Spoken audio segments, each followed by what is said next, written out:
Welcome back, guys. I'm Luke from Big Game Small Pieces, and this is my Dungeon Masters review and tips of Alkazaar's Appendix. Now, this is a 15th level adventure from Candlekeep Mysteries, and it's a really good one. Now, I tried to run it all, so I took more than a one-shot, but I'll talk to you about running it as a one-shot. I'll talk to you about some prep, some changes I'd make, and then how to also run it as a larger session. I reckon you can probably get about 2-3 hour sessions out of this. You've got about 6 hours worth of gameplay here without even doing everything, but without missing anything that's really good. So to get into it, let's talk about some of the things that's worth reading up on this adventure to make sure you're familiar with. So for those of you who haven't touched on it too much, it's probably worth making sure you know what a Nether scroll is, or at least your players even know what a Nether scroll is, because these are really powerful magical artifacts that have been left from an old civilization. And I'll put links to all these read-ups that I recommend down below, so take a look at that. But you should really at least understand the gravitas behind a Nether scroll. Adventures, games, computer games have all been written based off them. They are very powerful items, and then you'd get a lot of money for them. They were designed by the Netheril, Netheres, in Netheril, which was an old magical empire that lasted for about 3,500 years, and they just about came to the end about 1,800 years ago. And that was Karsus's folly, another thing worth reading up on, links below, where basically this empire had reached such a peak, it had magical cities flying around, they were doing everything. And Karsus's folly, he tried to pull the god of magic, Mistra, into to make his Karsus avatar, and it stopped magic for a while. The whole thing fell down. They were cursed. It was the end of an empire, basically. So they then created the Anauroch Desert, something that's worth looking up. This was about 500 by 600 miles and bigger, like it's not a square shape. So definitely worth understanding what the Anauroch is, because this is a large part of where the adventure takes place. And also what's been left behind afterwards. The wild creatures out there, the Bedine, everything in this adventure that people are going to be working with to understand what the locals and what the inhabitants are. A couple of things to help you with that could be the 3rd edition book, the Anauroch Desert, so you get out there in the Anauroch, read it, understand it. You can find a lot of that online. Another one that might help that's more generic is the 3rd edition game, companion for running desert adventures, which was called Sandstorm. And something else that might help if you want to tie it into your campaign would be the 2nd edition Alkazaar, which is an Arabian Nights themed campaign setting. So another thing's going to come up in this campaign is going to be travel time. Like, it would be odd for these Bedine to be spending a lot of time near purple worm territory. So you've got to have a look at what sort of travel times you're going to have between for your encounters, to travel between your major points, knowing that this desert is hundreds of miles big in any direction. You're pretty safe to extend travel time. But what will that mean for your game? Highly likely, players then will think they can just go Nova because they won't have another encounter that day. But I'll talk about that coming up. So something to consider when you're looking into that. The other one that the adventure recommends is look into extreme heat rules, which are basically constitution saves every hour that keep increasing, putting on levels of exhaustion. You can find that on page 110 of the current 5th edition DMG. Another one for those who are really interested in is the adventure location. It doesn't give you a specific map point because you're just in the middle of the desert, so effectively it doesn't matter. But for those who are interested in expanding their campaign, as per, you are located in Faerun. Now, Prince Hamukai ruled the Anaria area, which then became the Sword. So it'd be somewhere around here. Now, you have a look on the map of the Necropolis, and it gives you directions to where to go. And it also says in Zixo Krishna's phylactery is to the east in the Scimitar Spire mountain range. Now that Necropolis map I was talking about has roads leading to Ma'atar, which is to the northwest, to the Lion's Eye Oasis, which is to the southwest, and to Agar's Pass, or Alagar's Pass, which is to the northeast, and to Elelium to the north. So I reckon that's going to put you somewhere around about this area, give or take, if you're looking for taking this adventure further and exploring more of the Anauroch. Now, in my first session, because I played this over 2 sessions, the group got the book, jumped in, met the Bedine. They met Pesh, Shamir, and Old Stink. And they would have those players, they're Bedine. And to understand, that's why I said go and read the Bedine, they're very against magic because of their previous past with magic and falling out of the skies. So they're going to show little interest in the high magic users of your campaign. This might give some of your lower magic users a little bit more draw as they become the center of praise or attention from these Bedine characters. You've also got the Sapphire Sentinel, which is our main character in this, who's going to drive the story and be a key point in it. Now, it doesn't talk, the Sentinel, so you're going to have to work on communicating with the group in sign language and not forget about the golem, or else it'll get lost on them at the very end. And that's what the real drive is. This adventure will allow you to have a real good emotional hit at the end, if you can do it right. Now, the drive from the group, once they get this part, is Shamir, the older of the 2 Bedine, points them in the direction, saying he's had stories passed down from his grandmother, and where to go to the Haruan caves, and he will guide the group there. And this is where now you can then look at desert encounters. I find it quite odd that they'd only be an hour's walk away. Like, what are the chances? But, I mean, movie cliches, and if you're running a one-shot, then yes, I wouldn't worry about distances so much. If you're thinking about making this a 2 or 3 session adventure, then definitely it's time for some encounters. Now, this adventure recommends a couple of desert encounters, one being Rakshasa. My group were immediately suspicious. They're always suspicious of coming across people in the desert. And the combat only lasted about 30 minutes at best. Now, this is because they're not big damage dealers, and when the whole group's focusing on 1 or 2, they go down pretty quick. So my suggestion for this is that, remember, these tracks are side by side. Sand people always ride single file to hide their numbers. So that this will keep the group together. The reason for that is so that the sand's already been compressed, and so that you're walking on what someone's already compressed, making it easier to travel. And also, it hides your numbers, as Star Wars reminds us. Now, I would recommend that these Rakshasa potentially have a lightning bolt wand up their sleeve so that they can just fire straight down the line of heroes and hit as many of them as they can. Either one at the front or one at the back, or however you want to deal it. 2 of them at the rear or at the front, and they just turn around and together they put their wands out and fire lightning bolts straight down simultaneously to kick the battle off and weaken the party and make them freak out like, oh geez, we're going down. They won't last long. The party will slam them. They'll have all their spells and abilities. Like these characters, these Rakshasa will not last long. And if you do give them a lightning bolt wand, it's not going to affect the Dracolich at the end. So it's a pretty safe bet for this adventure.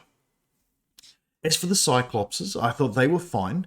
And I thought what was more interesting of that encounter was that freeing the commoners, you're going to have to consider they're going to need potentially food and water to get themselves home.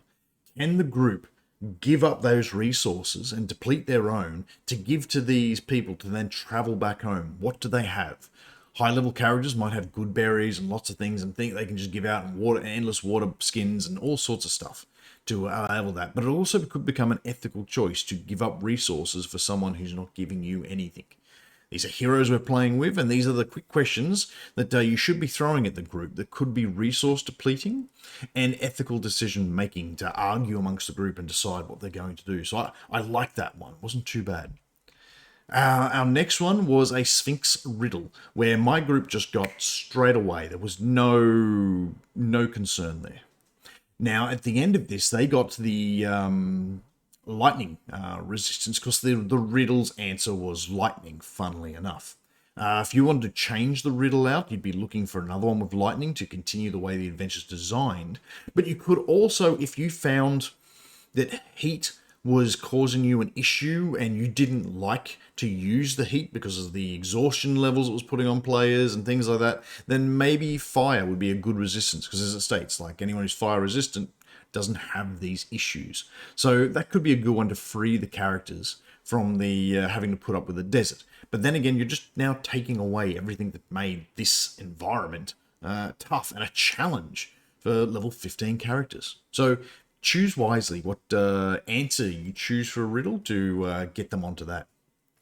Another option that I'm going to add to you as a dungeon master would be consider having an Afriti moving their slaves across the desert. And the slaves could be a bunch of Azers, where if the PCs come and try and free the Azers, the Afriti commands them to go into battle reluctantly, or he'll kill them himself. And so the Azer have got to fight back the group, and they're the hostages that the group could be trying to save. So another ethical possible choice of like, do we kill them, or do we just bonk them on their head and just lay them down nicely and take care of that Afriti so that we can free the Azer?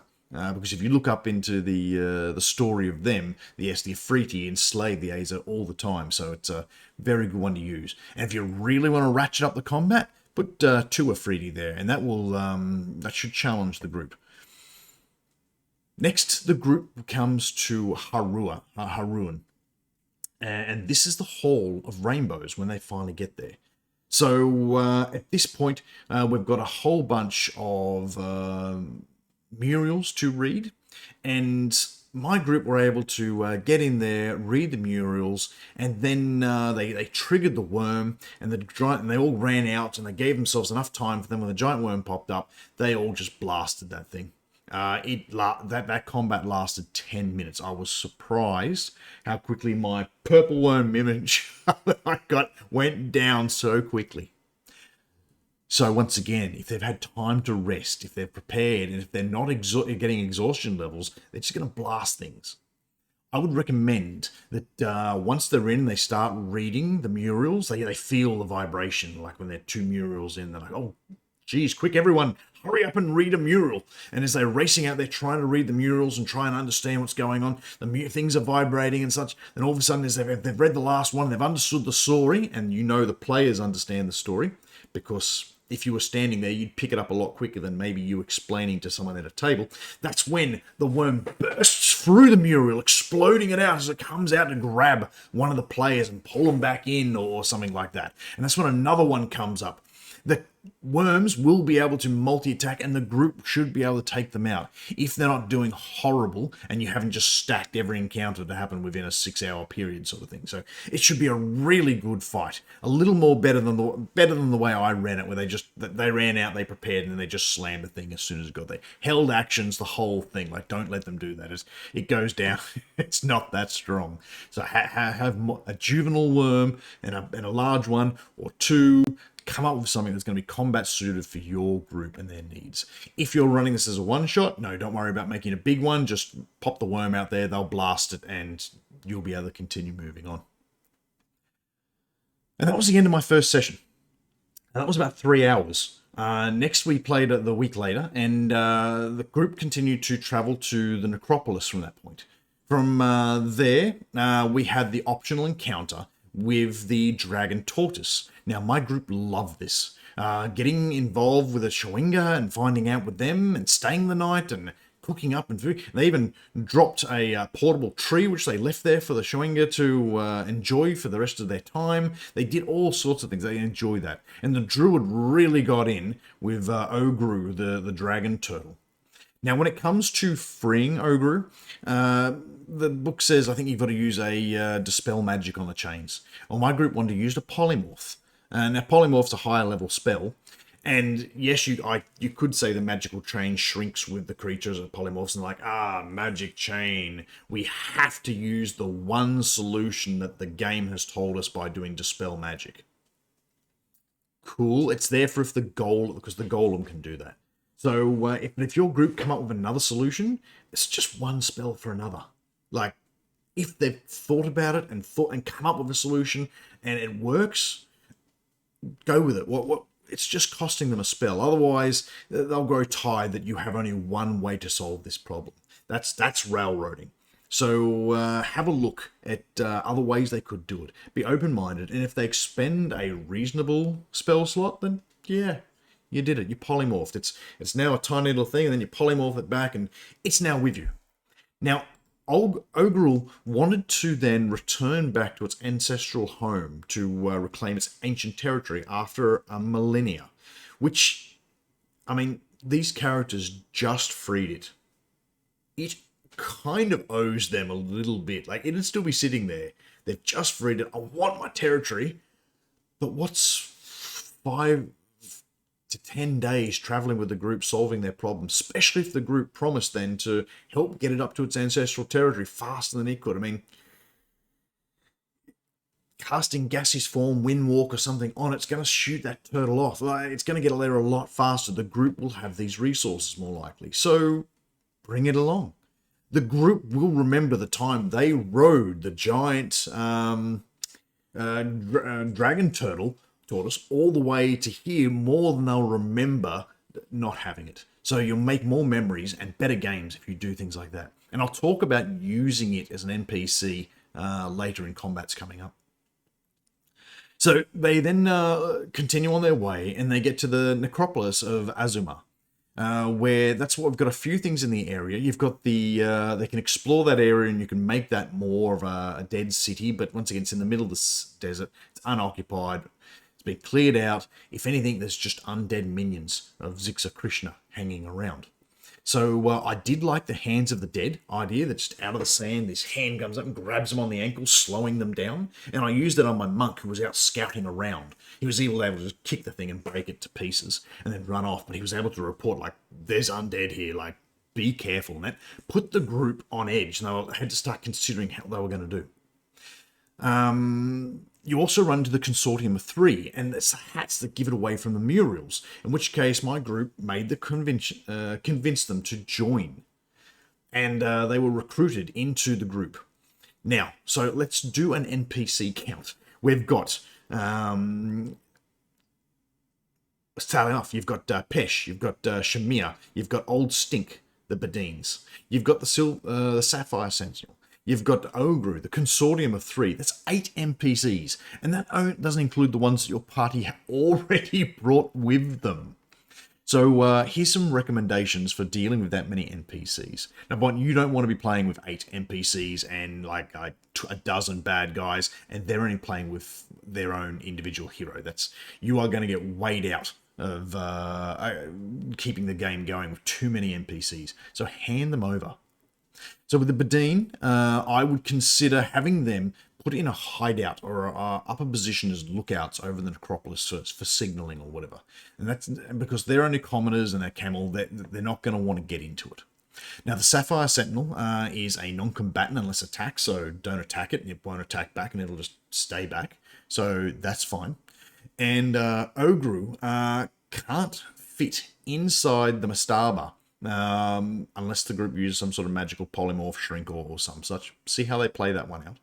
And the Consortium of 3, just give one to a couple of players, up to 3 players, to play their character and one of these Consortium of 3. They'll enjoy doing that and give them something else to play with. Now, if you're going to booster the place with that many NPCs, you might have to booster the bad guys, but I'll talk about that when we come round to those particular areas. Now, the next one is you got the Magical Sandstorm, and I love this. This was really good, and my characters thought this is going to be it. This is where the big fight happens. This is the Thunderdome, they were calling it. So that's really cool. Groups won't figure out about casting Dispel Magic on it. If they do, like, well done. Failing that, I'd also say if they just sort of stick their hand in, you're not going to have 10d10 worth of hit points if you just shear your fingers off completely. So getting them scratched up by sand's probably just going to do some damage to the person, and they're going to retract their hand. Different story if they just run in. Definitely 10d10 damage. They have to run back out of the damn thing. So let them experiment and probe and try and figure that one out. And get a sensation that it's magic. And that might help try and tip them off and keep going down that path. Now, we get to the Mastaba. So this was a reasonably quick fight in V1. The Scorpions, the Undead, section of the group come in and they've got a giant tortoise. They've got, dragon tortoise. They've got the consortium of 3. They've got all themselves. They come in heavy. So you might want to increase those numbers, or if you're trying to get it in a one-shot, don't bother. Just let them slam that and make it as a resource depleting piece before the final battle. If you are looking at increasing more of them, and even more giant skeletons,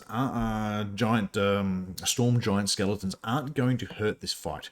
Like, there were 2 traveling looking for that item that they found. You know, like, why not? Why not up to 4? Like, if you really want to make it a huge fight. At V2, you get to the Mausoleum, in which case the tortoise won't fit unless they magically construct it or shrink it or do something like that. But also, my group weren't expecting to go down underground. They were expecting to have the big fight out there in the large area with Sandstorm flying around. I'll get to that, how to change that coming up soon. It's a simple change. But if you are going down into it, that's fine, and that might limit then the Draco tortoise, and just bring in the consortium of 3. We've reduced our NPCs. Then you go into V3, the Draco Antichamber. So any fight in here with no flying, melee characters can just run up and just wail on Zikta Krishna. They all can prep for a fight while they're having this roleplay scene. Like, they go down like nothing else. It is a common fault, a basic mistake in making your big bad evil guy the only person in the room. Don't do it. All the characters focus fire on it and it goes down simple. Like, it is not how you should be designing a final encounter for a big bad guy. So if you are running this as a one shot, that can work, but my recommendation is to have floating up to the top of either side of the stairs undead beholders that will then come down and start firing rays into the group, which will start throwing them out because they never saw them up there, and they'll just come swooping in and join the fight. And now they've got multiple bad guys firing multiple things with actual threats. So that's a better way to run that combat, keeping it inside the Masaba. From there, the group can push forward. Head on down through the Hall of Records. Hall of Records was nice. And for the players who hang back and explore, while the other characters zip ahead to grab the treasure, will get the reward of looking over and finding themselves in the pictures on the walls, preordained, that this is already going to happen. So keep that and let them do that. You'll be surprised how many characters quickly turn around and come running back up, like, oh, I got to check it too. They've just got to be there. So I like that. It was nice. Good touch. We then move into V5, the Vault. Now, this was a good place for the roleplay finish, for the game to see how it was going to end. It was also not a bad spot for one of mine to have a fight. They bargained with Zikta Krishna, and they all went down to the tomb. And then it ended up being Zikta Krishna having a fight, or a struggle between it and the Silver Sentinel, who were trying to push the final resting tomb, the sarcophagus, into the portal that was behind it. But the dragon was sitting there stopping it, holding a claw on while scratching the other players and slapping them with the tail and breathing on them and fighting the group sort of thing. So it became a fight that wasn't just about HP. It was about a goal of trying to get the coffin through or into the portal where the characters could see the Sentinel was pushing, but the Dracolich was holding it back. So that became an interesting fight too. So, a little note, I guess, would be on Elelium. Now, Elelium is the neutral good plane, and you can find it on page 60 of the Dungeons Master's Guide. There is also a heap of information out there in Planescape, and particularly Fifth Ed's Planescape is about to drop. So, the Blessed Fields of Elelium is what it's known as, and it is a perfect place. It is neutral good. Everything is just about goodness, in which case it now becomes dangerous for PCs. In the way that if you look at the optional rules, it takes a wisdom save to want to leave. It's so good that it's so tempting that the characters don't want to leave. You've got to make wisdom saves to see if you actually can force yourself to leave such a wonderful place. And I like that good places have threats tied to them as well. And this could also be a place to, from there, spark off into planar adventures as they go hopping around. They're high enough level to go facing all sorts of things. So that is a great aspect. And describing the whole thing works out lovely. Now, if I was to give some advice on running this as a one-shot, the things I would include would be getting the book and portaling to the goal. I would not have any extra encounters. I would get there and read the murals and have one purple worm bust out and the group punch and drop that one down easy. I'd then get them to the Necropolis of Azuma. I wouldn't worry about any exploring. You check out the whole area, it's empty. Let's get to that Sandstorm and get through it. They punch through the Sandstorm, and then you've got to gauge your time you've got left for that fight in V1 as to how many you bring out to weaken the group down before they then go into the big fight. Then when they get into the big fight, once again, another time assessment to decide, do I have enough time to just run Zixo Krishna, or can I also include the undead zombie beholders? Maybe just one. Check your time, see how long you've got for a one-shot. You might be able to fit it in, and it just might make that fight that little bit more interesting. Then they get to open the tomb and decide how the game finishes. So that's my advice for a one-shot. Now, I reckon you could run this over 2 or 3 3-hour sessions, depending on exactly what your group like to do and how many extra encounters you bring in. Which case, I would definitely consider having the desert encounters be up to a day or 3 to get from one location to another, which means you can have encounters. Now, if you only have one encounter a day, the group will learn to go Nova and just destroy it with their biggest spells, and you'll be like, that was the encounter? That was rubbish. The CR system doesn't work. Well, you're meant to have multiple encounters a day. So you need to have at least 2 encounters. So 2 while traveling, or 1 while traveling and then 1 while resting. And that will teach them that they can't just go supernova on one and then be left with nothing for the second fight. So that's my advice there. As for the rest of it, bring out as many NPCs that see which one the players love. It's like a 52 card pickup. You throw it all out there and you see what lands and see what you get. From there, make the final fight outside around the Masaba and in between and held in by the Sandstorm.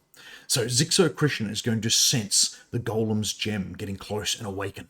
And then while the group are fighting the undead out the front and are getting to the end of that fight, that's when Zixo Krishna could burst out of the Masaba, exploding the rocks everywhere as it looks around, calling out, "I sense you, little Golem. Where is my gem?" or something like that.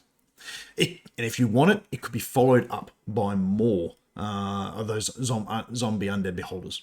Now, while the characters are fighting around the remains of that zigguratted mastaba, they could also get the environmental factors of running around on the sand and getting grabbed by those undead hands that keep coming out. So they've got the challenges there.